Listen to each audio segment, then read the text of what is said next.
Hey everyone, how is it going? Today I'm gonna show you guys how to find an agent with Coldwell Banker.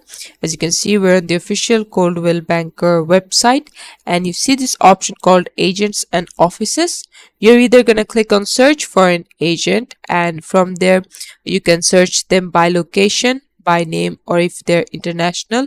Let's say you only have the location, and let's say the location is Orlando.